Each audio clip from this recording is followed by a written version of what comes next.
என் அருமை காட்டு விலங்குகளே, உடனே வாங்க.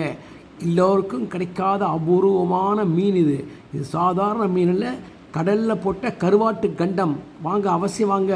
உப்பு கண்டம் போட்ட கருவாடு. வாங்க வாங்க வாங்க, வந்து வாங்கிட்டு போங்க. வாங்க வாங்க வாங்க வாங்க. அருமை நண்பர்களே, இந்த மீன் அள்ளிங்க. இது கிடைக்காது. கடல்லேருந்து கொண்டு வரப்பட்ட கருவாடு. அள்ளிங்க அள்ளிங்க அள்ளிங்க. கடை உனக்கு நியாயமாக இருக்காயா?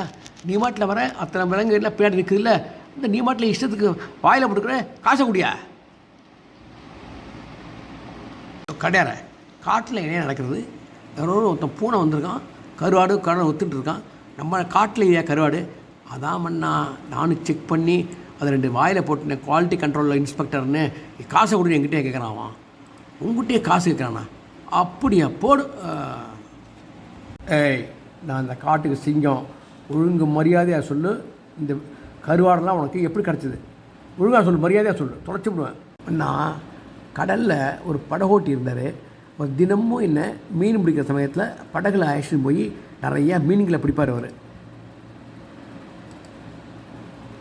அந்த மீனவர் என்ன பண்ணுவாங்க, மீன்களுக்கு நல்லா உப்பு வரப்பெல்லாம் தடவி அப்படியே கரையிலே வெயிலில் காய வைப்பார். நான் காவலுக்கு இருப்பேன். இதுதான் பண்ண கருவாடு. அதுக்கப்புறம் அந்த படகோட்டிலேருந்து நான் வெளில வந்து நானே படகை ஓட்டி மீன் பிடிச்சி கடல்லேருந்து கருவாடு போட ஆரம்பித்தேன். இந்த பார், நீ காட்டில் கருவாடு போட்டு கொண்டு வந்தியா அல்லது திருடி கொண்டு வந்தியா அப்படிங்கிறதுக்கு எனக்கு சாட்சி வேணும். யாராவது சாட்சி இருந்தால் ஐஸ்வா பார்த்ததுக்கு. சாமர்த்தியமாக சிங்கராஜாவை கழுகுகள்லாம் இருக்கும், பருந்துலாம் இருக்கு இல்லையா, அதுகள்கிட்ட அழைச்சிட்டு போகிறது, காமிக்கிறது. நான் இவன் சொல்கிறத நம்பாதீங்க. இவன் திருட்டு பூனை, இவன் திருட்டு பையன் என்ன பண்ணிட்டான், அந்த படகோட்டி நெய்ஸாக ஏமாற்றி எல்லாத்தையும் கொண்டு வந்து இங்கே விற்கிறான். நம்பாதீங்க. அண்ணா, இவன் திருட்டு பூனை, இவன் திருடி கொண்டு வந்திருக்கான், நம்பாதீங்க அப்படின்னு சொல்லிட்டு ஒவ்வொன்றா கவிட்டு போகிறது எல்லாத்தையும். ஏண்டா, இந்த காடு எவ்வளோ கண்ட்ரோலில் நான் வச்சுட்டுருக்கேன், எவ்வளோ டிசிப்ளின்டாக எல்லாம் இருக்குது. இங்கேயும் வந்து நீ ஊழல் பண்ணி ஏமாற்றின்னு இருக்கியா, உன்னை தொலைச்சி விடுவேன் அப்படின்னு கழிக்கிறது. எல்லா விலங்குகள் பறவைலாம் சேர்ந்தது. ஏன்யா உழைச்சி சாப்பிட்றதுக்கு துப்பு இல்லை உனக்கு?